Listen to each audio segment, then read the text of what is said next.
मित्रांनो, तुमचं पुन्हा एकदा GB स्टोरी टेलर या यूट्यूब चॅनलवर स्वागत आहे. आजच्या आपल्या गोष्टीचं नाव आहे पाठलाग. लेखक समीर गडेकर. पण गोष्ट सुरू करण्याआधी जर कोणी या चॅनलवर पहिल्यांदाच आलेले असाल तर त्यांनी ह्या चॅनलला सबस्क्राईब करायला विसरू नका. चला तर मग अजिबात वेळ न घालवता गोष्टीला सुरुवात करूया.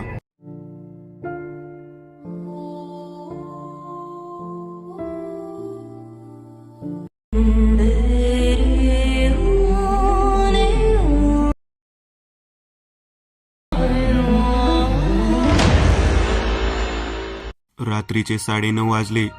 जोगेश्वरी स्टेशनच्या अवतीभोवती ओसंडून वाहणारी गर्दी आता कमी होत चालली होती. सायंकाळची वेळ म्हटलं की वारुळातून मुंग्या बाहेर पडाव्यात तसे माणसाचे लोंढे बाहेर पडतात. त्यात भरीला भर म्हणून रस्त्याच्या दोह बाजूने बसणारे फेरीवाले. गलबलाटाने तो परिसर दण आणून गेलेला असतो. कामावरून निघून घरट्यांकडे परतणाऱ्या पाखरांची वेळ आता निघून गेल्याने आणि फेरीवाल्यांनीही रस्ता मोकळा करून दिल्याने बराचसा गजबजाट आता कमी झाला होता. तरीही रात्रीच्या कुठल्याही प्रहरी शांत निश्चित पडून विसावा घेणारा तो परिसर नव्हेच. गाड्यांची धडधड आणि गाड्यांबद्दल माहिती देणाऱ्या बाईचा आवाज शांतता भंग करण्याची जबाबदारी चोख बजावत असतोच. अशातच स्टेशनच्या उजव्या बाजूने समांतर जाणाऱ्या रस्त्यावर काही बस थांबे आहेत. तिथे बरंच पुढे गेल्यावर आतमधल्या भागात मात्र रात्री भयान शांतता नांदते. त्या भागात उजेडही जास्त नसतो. त्याच्या विरुद्ध दिशेला एक झोपडपट्टी असली तरी त्यातील रहिवाशांची ये-जा रस्त्याच्या या बाजूने नाही. त्या कोणत्या ते बस स्टॉप फक्त येणाऱ्या बसची वाट पाहत बसले होते. अन्यथा आता तो भाग सर्वत्र सामसूम झाला होता. नवीन कामावरती दीपकचा आज 3रा दिवस होता. कामाचा व्याप खूप होता. 3 दिवसातच तो अगदी कंटाळून गेला होता. वरिष्ठांची कटकट, सततची बडबड, कामाचे अतिरिक्त तास, नवीन असल्याने कामात होणाऱ्या चुका आणि त्यामुळे होणारा मनस्ताप या सर्वांमुळे त्याच्या भोवती निर्माण झालेल्या एका असह्य आवरणातून बाहेर पडून नुकतीच त्याची पावलं आता त्या बस थांब्याकडेच वळली होती. लख्ख प्रकाश असलेल्या भागातून रस्त्यावर आतमध्ये जाताना प्रकाश कमी होत गेला होता. स्टेशनवरील गजबजाटातून उमटलेले आवाज आता धुसर होत चालले होते. एका चित्कारणाऱ्या भागातून ते एका भयंकर शांत, सुन्न, निश्चित पडलेल्या भागाच्या दरम्यान तो रस्ता पसरलेला होता. रस्त्याच्या दुसऱ्या टोकाला असलेल्या झोपडपट्टीतून थोडा धूर निघत होता. कदाचित चुलीवर स्वयंपाक चालला असावा. रस्त्याच्या दोन्ही बाजूला असलेल्या घरांमधून खडलधडल आवाज अधूनमधून येत होता. त्या रस्त्यावर रहदारी कमी होती. मंद वारा सुटला होता. त्या झोताने जमिनीवरील कचरा इकडून तिकडे उडत होता. रस्त्याच्या एका बाजूला बराच कचरा साचला होता. त्याला एक उग्र दर्प येत होता. कामावरून उशिरा निघालेला दीपक जमीन निहाळत मनातल्या मनात बॉसला शिव्या घालत हताश मनाने रस्ता तुडवत होता. पाठीला अडकवलेल्या बॅगमधील खाऊन रिकामा झालेला स्टीलचा डब्बा पाठीवर आदळून त्याचा खडखड आवाज होत होता. पायातील बुटांचा आवाजही त्या शांततेत स्पष्ट ऐकायला येत होता. गेलेला दिवस आणि उद्याची अंगावर असलेली कामं या सर्व विचारांनी त्याच्या डोक्याभोवती फेर धरला. विचारचक्रातून वाट काढत आपण बस थांब्यावर येऊन केव्हा पोहोचलो हे त्याला कळले देखील नाही. पायाची चक्रे थांबली आणि चिंतेच्या खोल डोहातून उसळी मारून आता तो खऱ्या जगात आला. दोन्ही हात खिशात घालून बस येणाऱ्या रस्त्याकडे पाहत उभा राहिला. पहिले 2 दिवस ऑटो करून घर गाठल्यानंतर आता खिशाला परवडावे म्हणून बस पकडणे त्याचा नाईलाज होता. तुटपुंज्या पगारात काय काय खर्च भागणार म्हणून मुकाट्याने आज तो बसची वाट पाहत उभा होता. बाजूला असलेल्या एकमेव पथदिव्याच्या उजेडात त्याची सावली रस्त्यावर पडली होती. 2 रस्ते जोडून निर्माण झालेल्या काटकोनात अगदी कोणत्यात तो बस थांबा होता. दीपक बस थांब्याहून थोडा पुढे रस्त्यावर एकटाच उभा होता. समोरील दोन्ही रस्त्यांवर तो आळीपाळीने नजर टाकत होता. बघता बघता 10 वाजत आले. बसच काय पण त्याच्याशिवाय इतर कोणी दुसरा प्रवासीही अजून तिथे फिरकला नव्हता. आपण कदाचित चुकीच्या ठिकाणी तर नाही ना आलो, अशी शंका त्याच्या मनाला चाटून गेली. तितक्यात एक भटकं कुत्रं त्याच्या पुढून धावत गेलं. त्याच्या विवळण्याच्या आवाजाने थोडी शांतता भंग झाली नि पुन्हा शांतता. अजून पोटात जेवण गेलं नव्हतं. जांभाळ्या देत व्याकुळतीने तो बस येणाऱ्या रस्त्याकडे पाहत होता. शेवटी थकून अंगमोडी देत त्याने जांभाळी दिली. थोडी अवतीभोवती नजर फिरवावी म्हणून त्याने खाली बघितले, नंतर डाव्या बाजूला आणि नंतर बस थांब्याकडे बघताच अचानक वीज चमकावी तशी भीतीची एक लहर त्याच्या मस्तकातून पायापर्यंत गेली. तो जागेवरच ताडकन उडाला. 2 पावले मागे सरकला. क्षणभर त्याच्या अंगावर काटा आला. तो आतमधून हादरला. इकडे तिकडे बघून पुन्हा एकदा बस थांब्याकडे चोरटा कटाक्ष त्याने टाकला. मनात भीती निर्माण झाली तरी त्याने स्वतःला सावरण्याचा प्रयत्न केला. त्या बस थांब्यावर एका कोणत्यात एक पिवळी साडी घातलेली तरुणी बसली होती. आवक झालेला दीपक विचारात पडला. कसं शक्य आहे? आपण आलो तेव्हा इथे कोणीही नव्हतं आणि इकडे येणाऱ्या दोन्ही रस्त्यावर आपली सतत नजर आहेच. पुढून येणारा कुठलाही व्यक्ती आपल्या नजरेच्या टप्प्यातून सुटणे शक्य नाही. मग ही मुलगी इथे केव्हा कशी आली? त्याचे पाय लटलटायला लागले. काय करावे सुचेना. जवळ जाऊन बोलावं का? छे, भलताच काय विचार. हिम्मत होईल का आपली? नाही ना. विवंचनेत असतानाच पुन्हा एकदा चोरटा कटाक्ष त्याने बस थांब्यावर टाकला. ती अजूनही तिथेच बसून होती. तो आता घाबरला होता. काही सुचेनासं झालं. कोण असेल ही? इथे कशी काय? आणि अंधारात अगदी कोणत्यात का बसली? नेमकी केव्हा आली? कुठून आली? त्याच्या साशंक मनात उडालेल्या प्रश्नाच्या वावटळीत तो पुरता अडकला होता. निघून जावं का इथून? पण जाणार कुठे? गुंत्यात असतानाच अचानक वाऱ्याची एक झुळूक यावी आणि पेटलेली आग शांत व्हावी. त्याप्रमाणे तो शांत झाला. कारण पुढून बस येताना त्याच्या दृष्टीस पडली होती. बस जवळ आली. तो झटक्यात आतमध्ये चढला. पुढच्या बाजूला असलेल्या खुर्चीवर तो जाऊन बसला. शेवटची बस असल्याने रिकामीच होती. त्याने सुटकेचा निश्वास सोडला. भटकलेल्या होडीस किनारा लाभला होता. पण लगेच एक शंका त्याच्या मनाला पोखरून गेली. बसमध्ये ती तरुणी चढली का नाही? तो कावराबावरा झाला. खिडकीतून डोकावून त्याने बस थांब्याकडे वळून बघितलं. तिथे आता कोणीच नव्हतं. प्रकार विचित्र दिसत होता. दीपक अगदी भांबावून गेला होता. रिकाम्या बसमध्ये नजर फिरवत असतानाच अचानक त्याची नजर मागे गेली आणि पायाखालची जमीन सरकली. ती तरुणी बसच्या अगदी मागच्या कोणत्यातील सीटवर खाली पाहत बसली होती. आपल्या मागून कुणीही बसमध्ये चढलं नाही याची दीपकला खात्री होती. आणि कंडक्टर सुद्धा मागे तिकीट काढायला गेला नाही. का? दीपकवर वेड लागण्याची पाळी आली होती. चलबिचल माजलेल्या मनाला सावरत काही वेळ निघून गेला आणि विचारमग्न परिस्थितीत बसला असताच अचानक बस थांबली. उतरा साहेब, बस डेपोमध्ये जाईल. कंडक्टर ओरडला. दीपक भानावर आला. स्वतःला सावरून, का? ओशीवरला जाणार नाही ही बस?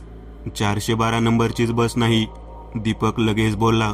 हो, ओशीवरला जाणारी 412 नंबरची बस हीच. पण ही शेवटची बस असल्याने डेपोमध्ये जाते. पुढच्या प्रवासासाठी ऑटो पकडावं लागेल. चला लवकर.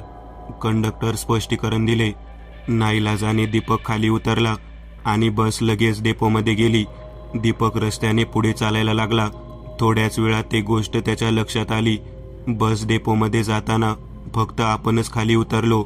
मग ती तरुणी मनात निर्माण झालेल्या भीतीच्या वणव्यात तेल ओतण्याचं काम झालं. घाईघाईने दीपक खासगी वाहन शोधायला लागला. खासगी वाहन पकडून दीपक घरी पोहोचला खरा, पण त्याच्या मनाला एक दुखदुख लागून राहिलेली होती. एका अनामिक भीतीने त्याच्या मनात घर केलं होतं. त्याचं कशातच लक्ष लागत नव्हतं. साशंक नजरेने विचारमग्न अवस्थेत तो सर्व वेळ होता. रूम मित्रासोबतही जास्त बोलला नाही. त्याच्यात झालेला बदल रूम पार्टनरला चांगला जाणवला होता, पण त्याने या विषयावर जास्त जोर दिला नाही. रात्रीचे 11:30 वाजले. जेवण आटोपून दीपक सुन्न होऊन रूममध्ये आपल्या बेडवर बसला होता. खोलीतील उजेड देणारा एकमेव लाईटकडे एकटक बघत तो शून्यात हरवला. खोलीत एक स्तब्ध शांतता पसरली होती. त्याचा रूम पार्टनरही काहीतरी वाचत त्याच्या बेडवर पडला होता. सर्व प्रसंग दीपकच्या अवतीभोवती फिरत होते. पहिल्यांदा त्या पिवळी साडी घातलेल्या मुलीला बघण्याचा प्रसंग आठवून त्याच्या अंगावर शहारा येत होता. आपल्या तंद्रीत असताना थोडा सुद्धा आवाज झाला तर तो दचकून आजूबाजूला पाहत होता. कदाचित ती आपल्या आजूबाजूला तर नसेल ना, पाठलाग करत घरापर्यंत तर आली नसेल ना. नाना शंका कुशंकांनी त्याच्या डोक्यावर मारा केला होता. विचार करतच शेवटी तो बेडवर आडवा झाला. या कुशीवरून त्या कुशीवर ताटकळत शेवटी 12 वाजले. पण झोप यायची चिन्हे दूर दूरपर्यंत दिसत नव्हती. तो राहत असलेल्या दुसऱ्या मजल्यावरील रूमच्या बाजूला अगदी जवळच एक कडुनिंबाचे झाड होते. त्याची छान थंड हवा रात्री सुटायची. झोप लागत नसल्याने थोडं मोकळं हवेत बसावं म्हणून शेवटी तो बाल्कनीत येऊन खुर्ची टाकून बसला. आता रात्रीचे 12:30 वाजले होते. सर्वत्र सामसूम होतं. कॉलनीतील घर दूर दूर असल्याने बरीच मोकळी जागा त्याच्या इमारतीच्या आजूबाजूला होती. तिथे भरपूर तण वाढलेलं होतं. मुख्य रस्त्यावर लाईट होता, पण तिथून रूम आतमध्ये असल्याने भोवतालच्या परिसरात अंधार पसरलेला होता. निंबाचे झाड वाऱ्याने हलत होते.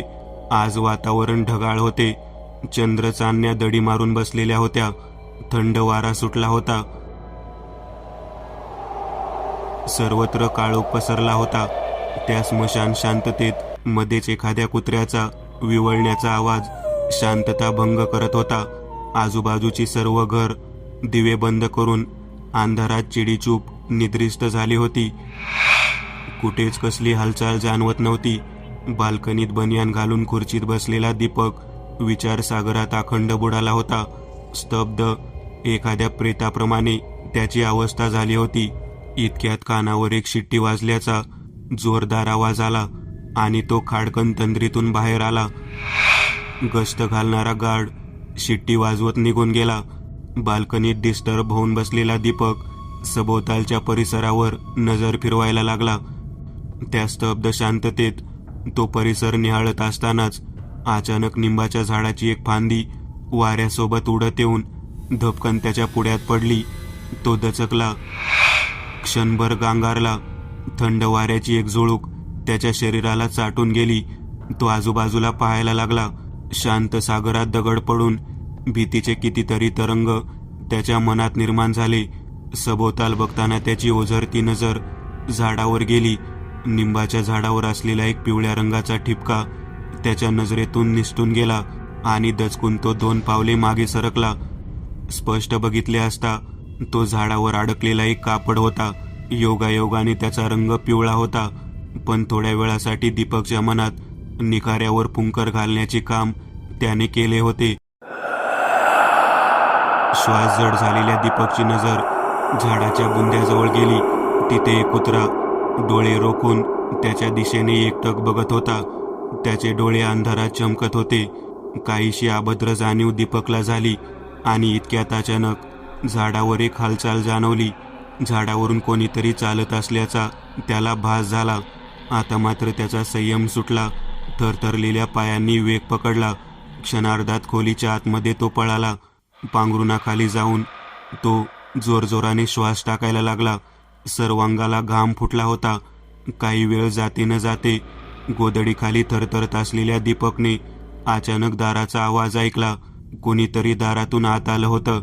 घामेजलेल्या अंगाने त्याने पाय पोटाशी घेतले आणि एवढ्यात झटकन कोणीतरी त्याच्या तोंडावरील पांघरून मागे ओढले. त्या झटक्याने हृदय फुटण्याच्या पाळीवर आले. कावराबावरा झालेला दीपक जोरजोराने श्वासोच्छ्वास टाकत होता. काय रे दीपक, काय झालंय? एवढा का घाबरला? त्याचा रूम पार्टनर बाजूला उभा राहून विचारत होता. काही नाही, ते मी स्वप्न बघितले, भयंकर. दीपकने वेळ मारून न्यायचा प्रयत्न केला. अरे पण तू धावत आलास आतमध्ये. खुर्ची पण आत आणली नाही, दरवाजा लावला नाही. काय झाले? आता मात्र दीपकला काही सुचत नव्हते. तू झोप. काही नाही झालं, खरंच काही नाही झालं.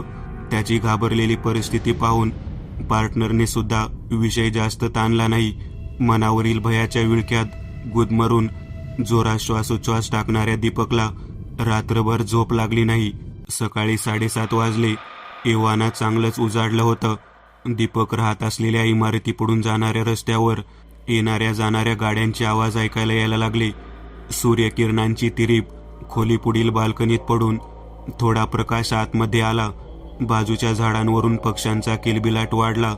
झाडांच्या फांद्या वाऱ्यावर हालत रात्रभरचा आळस झटकून टाकायला लागल्या. खिडकीची तावदान वाऱ्याच्या माराने खडखड आवाज करत मागे पुढे होत होतं.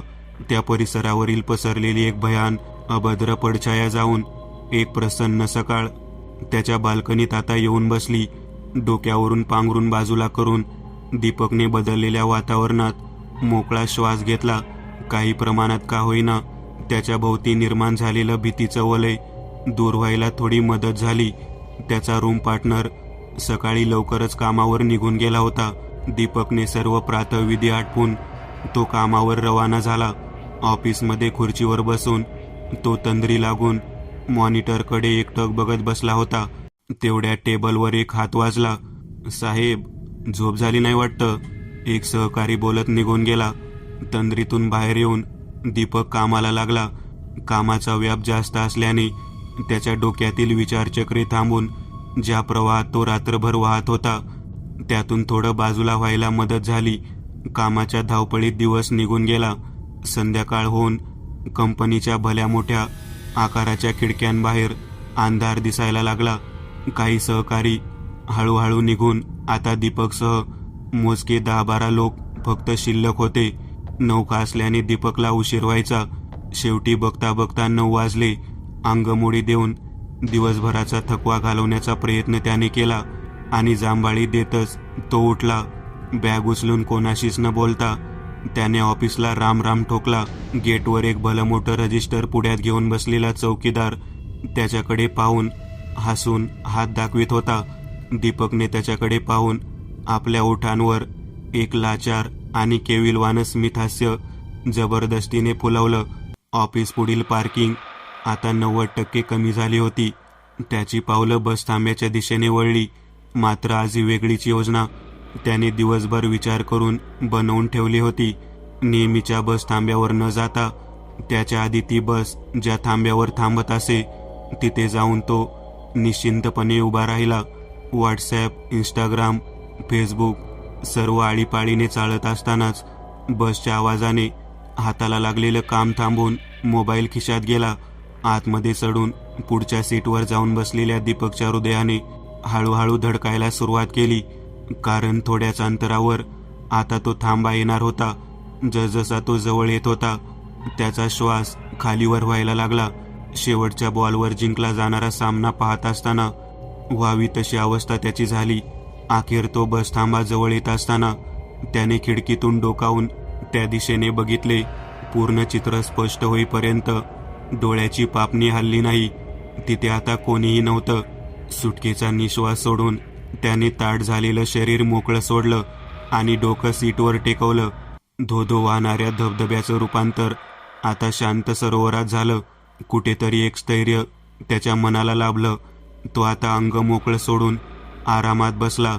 थांब्याजवळून वळण घेऊन निघालेली बस आज तिथे थांबलीच नाही. दीपकच्या समाधानात आणखीनच भर पडली. आता फक्त घरी पोहोचेपर्यंत बिनधास्त प्रवास करायचा म्हणून चालण्यासाठी मोबाईल काढायला त्याचा हात खिशात जात असताना त्याच्या मनात एक शंकेची पाल चुकचुकली. ती मुलगी काल बसच्या मागच्या ज्या सीटवर बसली होती तिकडे नजर टाकण्याचे त्याला अचानक सुचले. हळूच त्याने तिकडे मान वळवली आणि पुन्हा पायाखालची जमीन सरकली. थोड्याच वेळापूर्वी निरभ्र झालेल्या त्याच्या अंतरंगात पुन्हा काळे ढग दाटून आले. हृदयाचं जनरेटर धडधडायला लागलं. ती पिवळी साडी घातलेली मुलगी कालच्या जागी खाली पाहत बसलेली होती. तिकीट! एक जोरदार आवाजाने दीपक भानावर आला. बाजूच्या सीटला टेकून कंडक्टर उभा होता. थरथरत्या हाताने 10ची नोट काढून कंडक्टरच्या हातात टेकून दीपकने तिकीट घेतले. तिकीट काढून कंडक्टर सरळ केबिनमध्ये जाऊन बसला.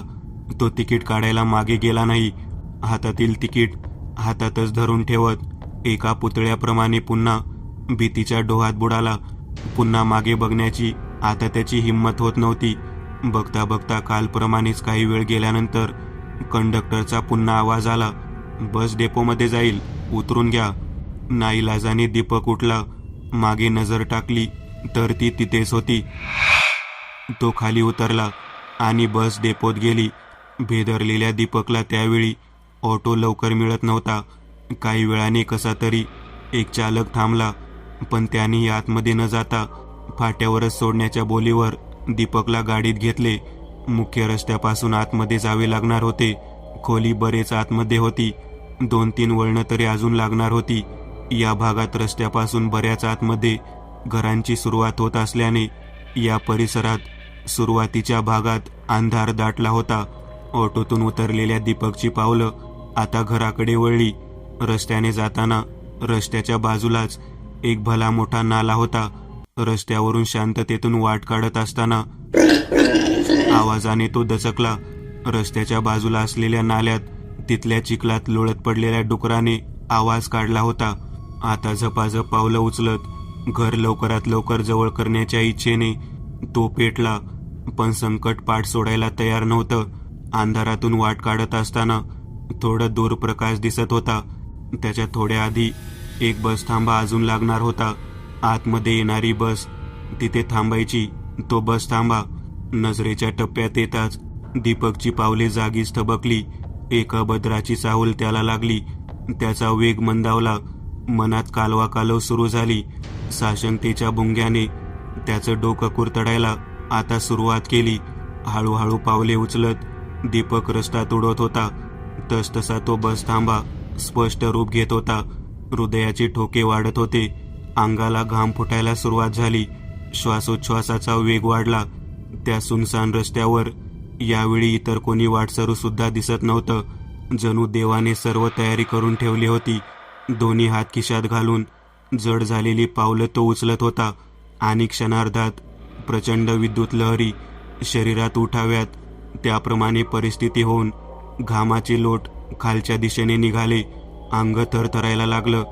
थांब्याच्या कोंट्यात ती मुलगी खाली मान घालून बसली होती. यावेळी मात्र ती रडत असल्याचं जाणवत होतं. तिथे उभे असलेल्या दीपककडे पटकन मान वर करून आपल्या क्रोधिष्ट डोळ्यांनी ती त्याच्याकडे बघायला लागली.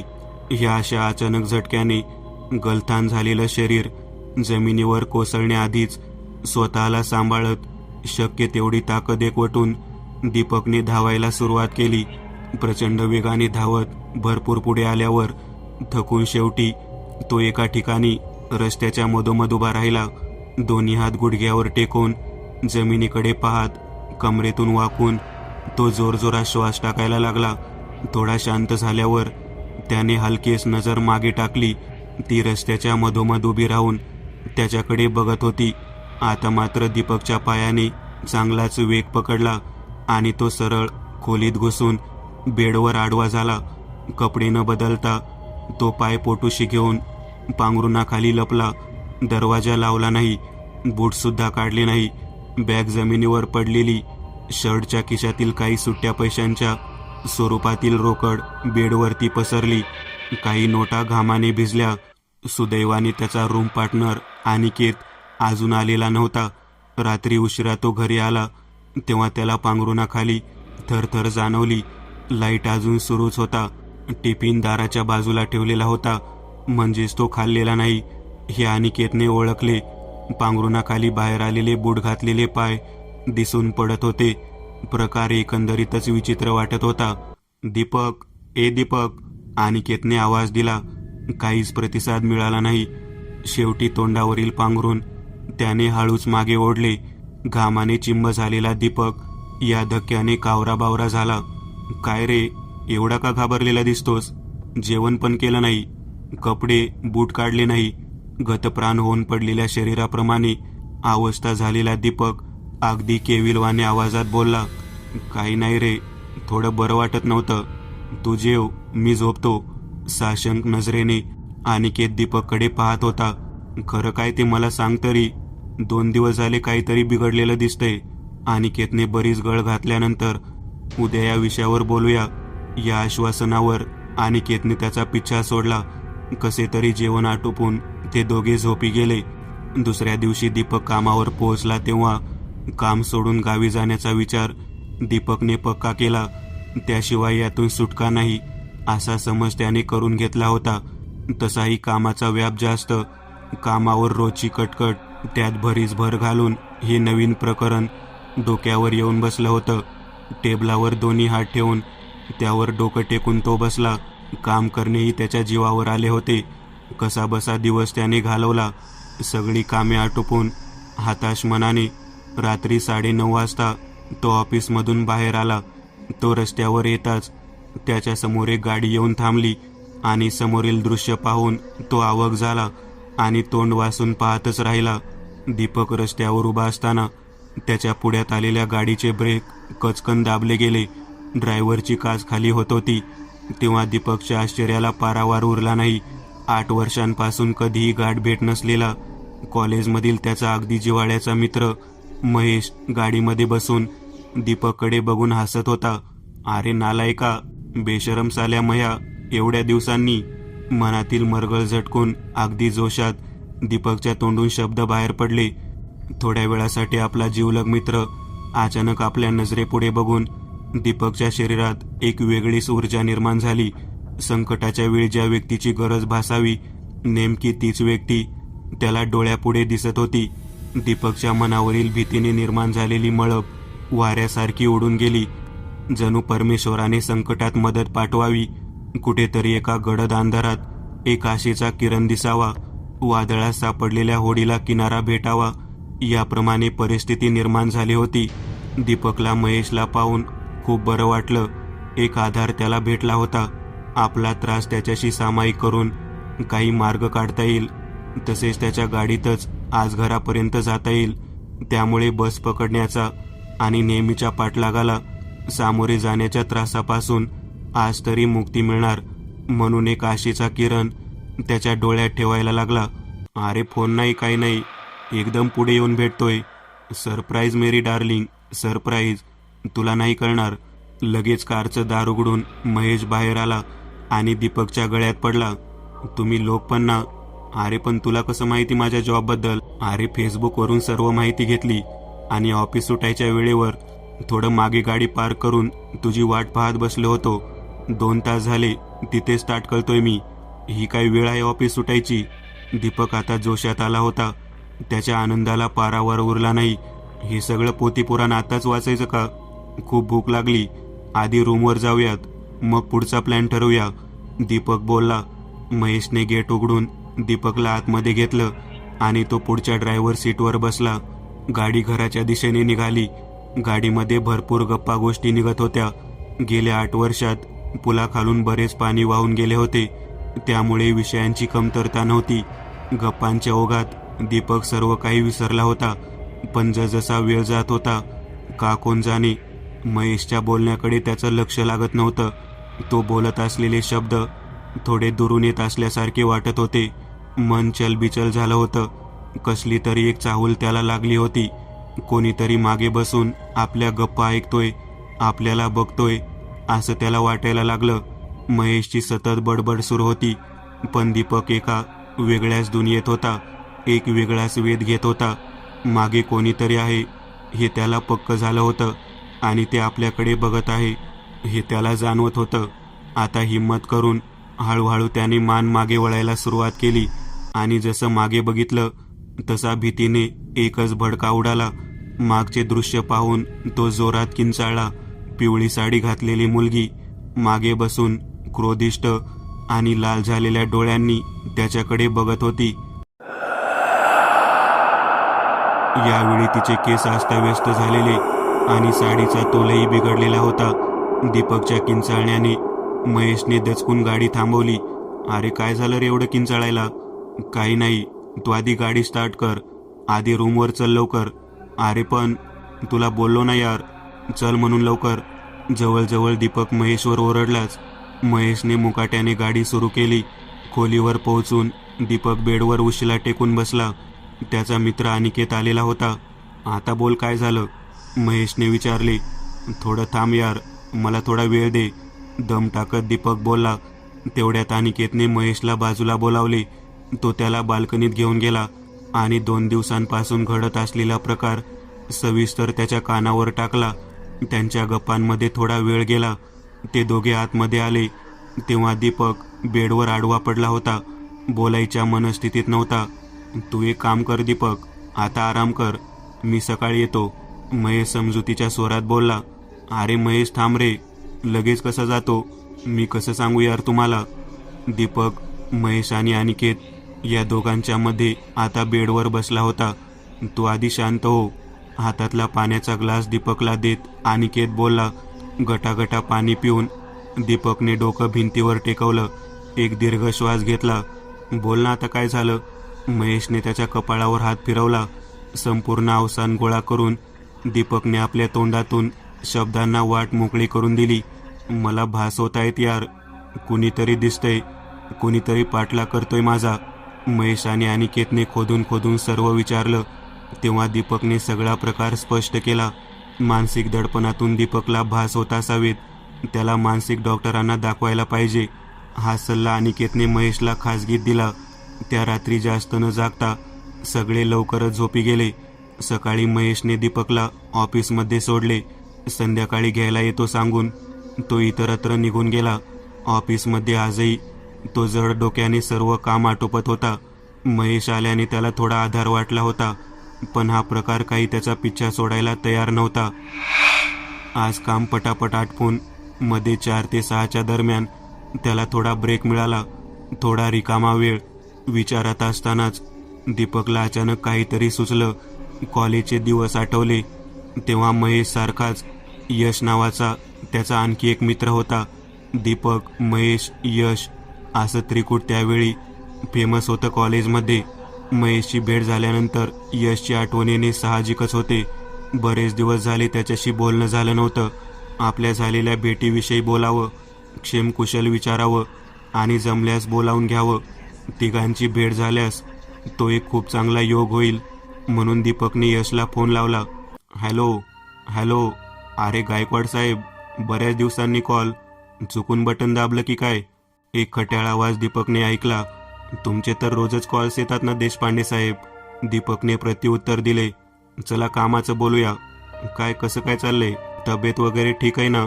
यशचा खट्या स्वर कायम होता. चल ना, बस कर. कुठे आहेस. इथेच बँगलोरला. ते शहर, तीच कंपनी. कधी भेटतो आहेस. किती दिवस झाले आपली भेट नाही. या साहेब बँगलोरला. तुम्ही या ना मुंबईला. तुम्ही साले मुंबईकर प्रत्येक वेळी दुसऱ्यांना त्रास देणार.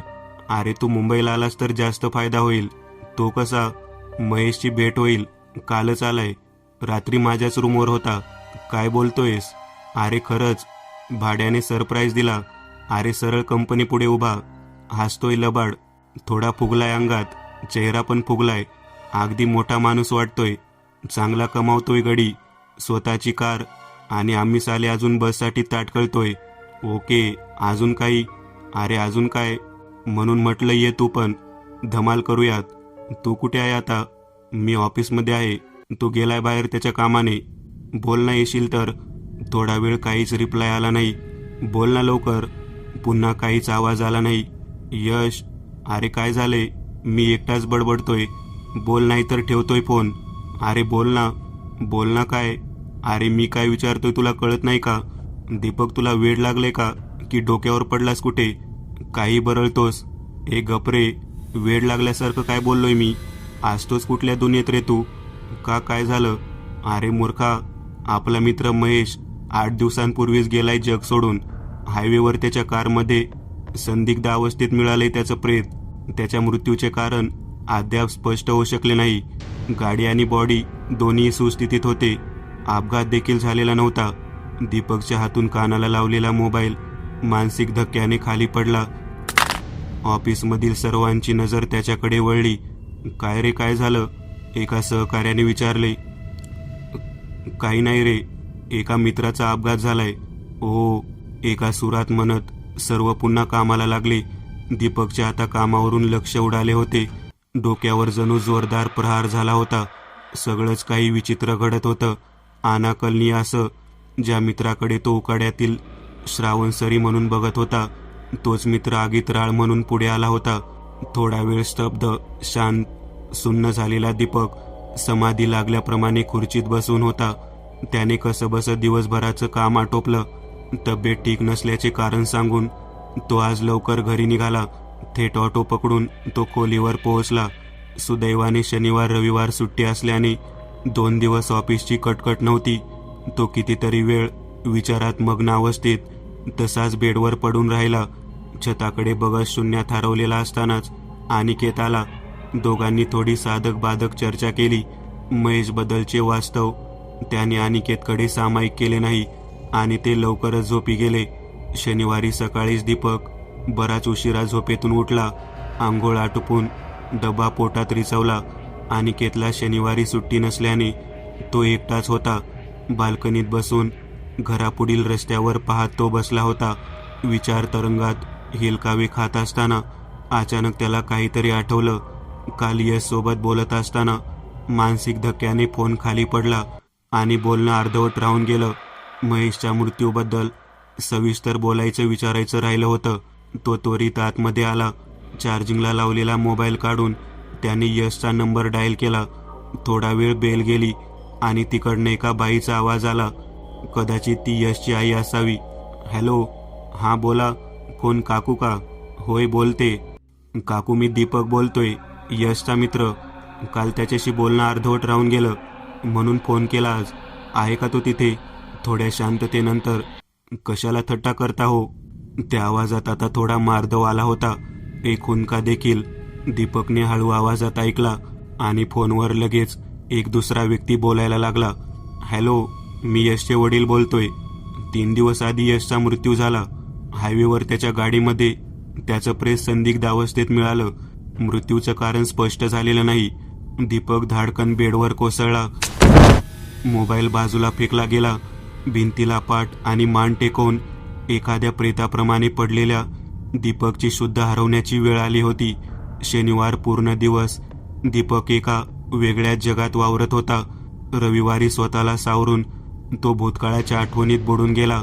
यश, महेश सोबत घालवलेले सर्व दिवस, सर्व गमती जमती, सर्व प्रसंग त्याच्या डोळ्यासमोरून निघून जात होते. दोघांचंही असं अचानक जाणं आणि आपल्याला वास्तविक भेटणं किंवा फोनवर बोलणं त्याच्या मनाला चटका लावून गेलं होतं. एक उदास, खिन्न, साशंक भावनेने त्याच्या डोक्याभोवती जाळं विणायला सुरुवात केली होती. एक प्रकरण संपते न संपते दुसऱ्या प्रकरणात तो भरकटला होता. पण का असं घडावं? काही संबंध असेल का? दोन्ही प्रकरणांचा आपापसात असला तरी काय संबंध असेल? त्याचं चौकस मन आता वेध घ्यायला लागलं. आठवणीच्या पोतळीतील प्रत्येक जुनाट कागद तो चाळायला लागला. सगळा मजकूर वाचताना एक कॉलेजमधील भन्नाट दिवस त्याच्या हाती लागला. थोडा खोलात गेल्यावर आठवणींच्या कागदावरील त्या प्रसंगाचं संपूर्ण चित्र त्याच्या डोळ्यासमोर स्पष्ट झालं. काहीतरी गवसलं होतं. कुठेतरी लिंक लागत होती. तो अगदी तल्लीन होऊन त्या आठवणींवर साचलेली धूळ साफ करत होता. तसतसं त्याला कोडं उलगडायला सुरुवात झाली.